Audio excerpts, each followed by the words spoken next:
કોઈ મહાપુરુષ એમ કહે છે કે દ્વારિકાના નાથના મહેલમાં અંદર જવા માટે બ્રાહ્મણોને ક્યારેય કોઈની પરવાનગી લેવી નહોતી પડતી, કોઈને પૂછવું નહોતું પડતું અમારે અંદર જવું છે. અને એક કથા અહીંયા ભાગવતકારે જે સમય પ્રમાણે આ કલી પ્રમાણે એક કથા બતાવી, એ કથા હું આપને વર્ણવું તો બે દ્વારપાળ ઉભા છે. એ દ્વારપાળને આવી અને સુદામદેવ બ્રાહ્મણે પ્રશ્ન કર્યો છે કે ભાઈ, આ દ્વારિકાના નાથની હવેલી આ છે, આ એનો મહેલ છે? હા ભૂદેવ, આ દ્વારિકાના નાથનો મહેલ છે. મહારાજ અંદર છે ને? તો મારે ને મળવું છે. મહારાજ, ભૂદેવ માફ કરજો, અત્યારે અંદર ન જવાય, અત્યારે મધ્યાંતર થઈ, બપોર થયા, અત્યારે ભગવાન આરામમાં હોય, વિશ્રામ કરતા હોય, અત્યારે ન જવાય. તમારે દાન જોઈતું હોય તો હું તમને દાન આપી દઉં. સુદામા બ્રાહ્મણ કહે છે, ભાઈ હું દાન લેવા નથી આવ્યો, હું કનૈયાને મળવા આવ્યો છું. મારે કનૈયાને મળવું છે, મારે કૃષ્ણને મળવું છે. ભૂદેવ, અત્યારે અંદર તો નહીં જવા દેવાય. અરે ભાઈ, મને અંદર જવા દો ને, મારે કનૈયાને મળવું છે, હું એનો મિત્ર છું. અને એ સમયે બીજો દ્વારપાળ કહે છે, મહારાજ એક કામ કરો, તમે ક્યાંથી આવો છો અને તમારું શું નામ છે આ જરાક મને કહ્યો, એટલે હું એ અંદર જઈને મારા મહારાજને કહું. જો દ્વારિકાના નાથને તમારું ઓળખાણ આપું અને ઈ એમ કહેશે કે એને અંદર આવવા દો, તો હું તમને અંદર જવા દઈશ. ઈ ના પાડશો તો અંદર નહીં જવા દો. અરે હા ભાઈ, જાવ ને, જઈને એટલું કહો ને કે હું પોરબંદર થી આવું છું, હું કનૈયાનો મિત્ર છું અને મારું નામ સુદામો છે. એને જઈને કહો ને સુદામો આવ્યો છે. અને બરાબર દ્વારપાળ કહે છે, ભૂદેવ આપ અહીં ઉભા રહ્યો, હું હમણાં આવ્યો. દ્વારપાળ અંદર જાય છે. મધ્યાંતરનો સમય છે એટલે ભગવાન ભોજન કરી પરવારી ઝૂલા ઉપર ઝૂલે છે અને અષ્ટપટ રાણીઓ ભગવાનને ચમર ઢોળે. અને એ સમયે રાણી રૂકમણી ભગવાનને પાનનું બીડલું દેવા આવે છે. પાનનું બીડલું દેવા જ્યારે આવે છે અને એ સમયે દ્વારપાળ આવી અને ભગવાનને પ્રાર્થના કરે છે, દ્વારિકાના નાથનો જય હો મહારાજ, એક સમાચાર હતા એટલે આવું રહ્યું છે આજે. અરે ભાઈ, શું હતું બતાવો, શું વાત છે? મહારાજ, આંગણે કોઈ ભૂદેવ આવ્યા છે અને સાવ દુબળું પાતળું શરીર છે, ડાબા ખંભે જનોય છે, એક માત્ર નાનું એવું ફાળિયું ખંભે નાખ્યું છે, એક નાની એવી પોતડી વાળી છે અને લાકડીના ટેકા વગર ચાલી શકતા નથી, આવા ભૂદેવ છે.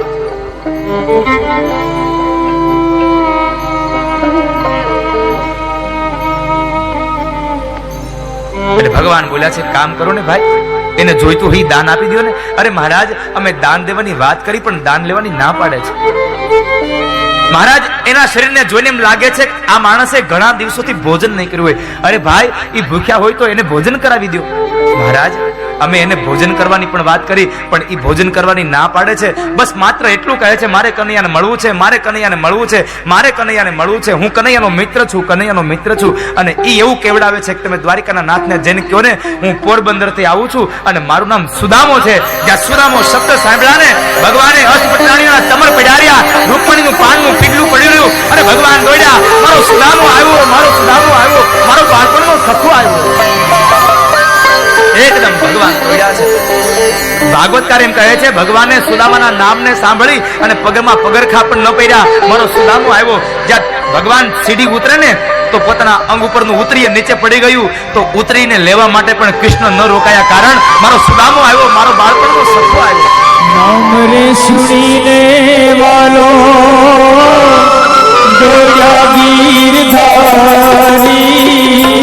રે, નામ રે સુણીને વાલો દોયા ગીરધારી રે, કરોળિયાએ ખબરું પહોંચાડી રે, મારે ઉભો એક દુકડો રે હો, કરોળિયાએ ખબરું પહોંચાડી રે, મારે ઉભો એક દુકડો રે હો.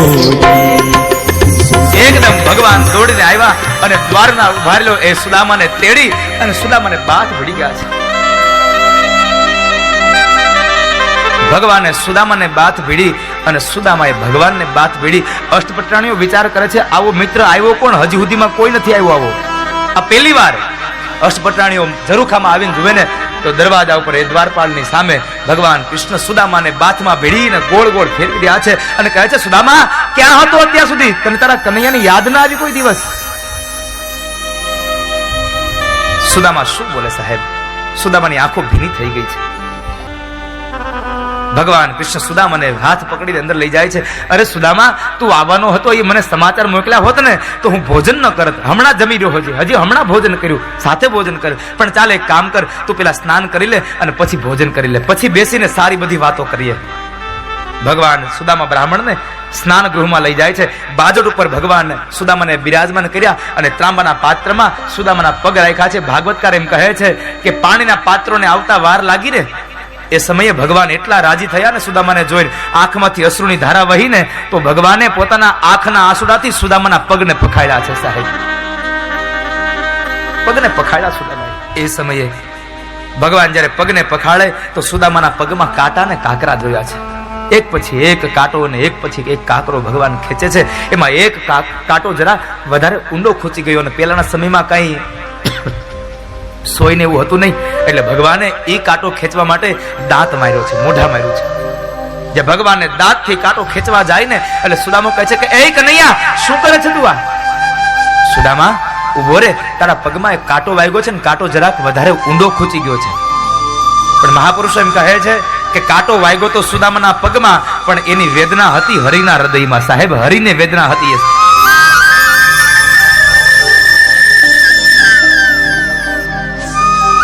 ભગવાને સુદામાને સ્નાન કરાવી અને એની જૂની પોતડી કઢાવી નાખી અને ભગવાને એને સરસ મજાનું પીળું પીતાંબર પહેરાવ્યું. હોય આજે કેટલા સમય પછી સુદામાનું પીતાંબર બદલ્યું છે. સાહેબે પોતડી કાઢી નાખી.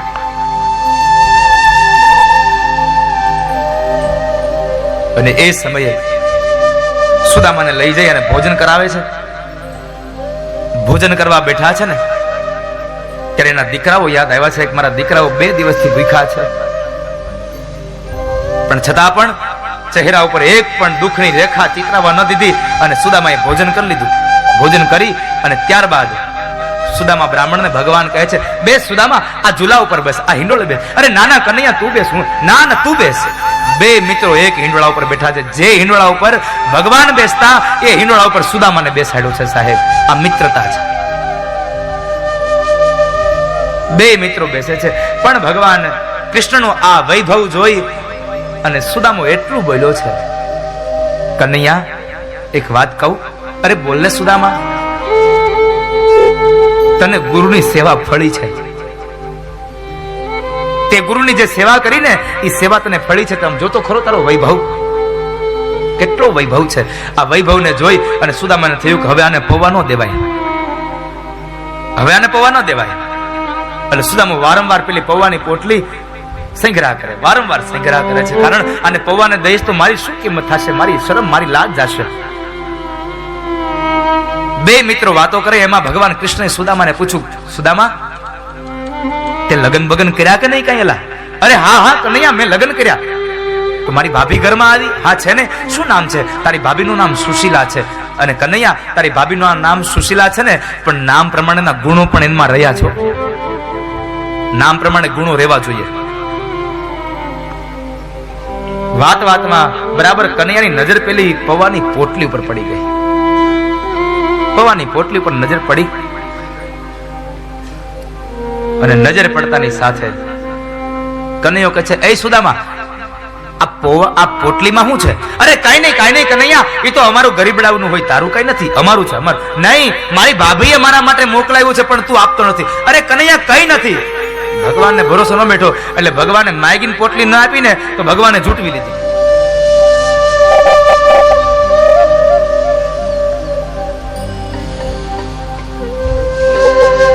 એટલે અષ્ટપટરાણીઓને દૂર કર્યા અને ભગવાન ગાંઠોને ખોલે છે.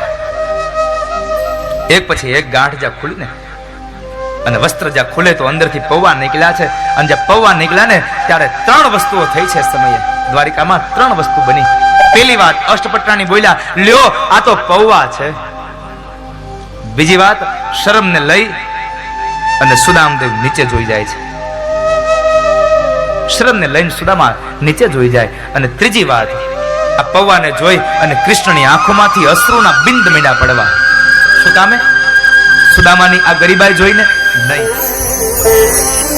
ભગવાને એક મુઠ્ઠી પૌવા આરોગ્યા ને તો જેટલી સંપદા દ્વારિકામાં હતી ને એટલી સંપદા પોરબંદરમાં આપી દીધી. બીજી મુઠ્ઠી પૌવા જે આરોગે, ત્યાં જેટલી સંપદા દ્વારિકામાં એનાથી બમણી સંપદા પોરબંદરમાં આપી અને જ્યાં ત્રીજી મુઠ્ઠી પૌવા ખાવા જાય ને ત્યાં એ સમયે રૂકમણી આવી અને ભગવાનનો હાથ પકડીને કહે છે, પ્રભુ તમારે જેટલી સંપદા તમારા મિત્રને આપવી હોય એટલી આપી દો, પણ બાપ હે મારા નાથ, આ તમારી રાણીઓને તમારા પગની સેવા કરવા દો, તમારા મિત્રની ઘરે દાસી બનાવવાનું બંધ રાખી દો.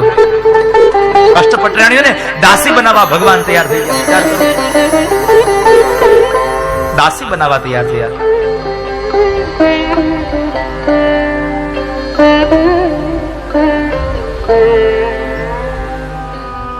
મિત્ર એસા કીજીએ ઢાલ સરીખા હોય. ઢાલ હંમેશા સાહેબ આગળ હોય છે, ઢાલ કોઈ દી પાછળ ન હોય. સમય આવે ને ત્યારે મિત્ર આગળ થાય ને એવો મિત્ર ગોતજો સાહેબ.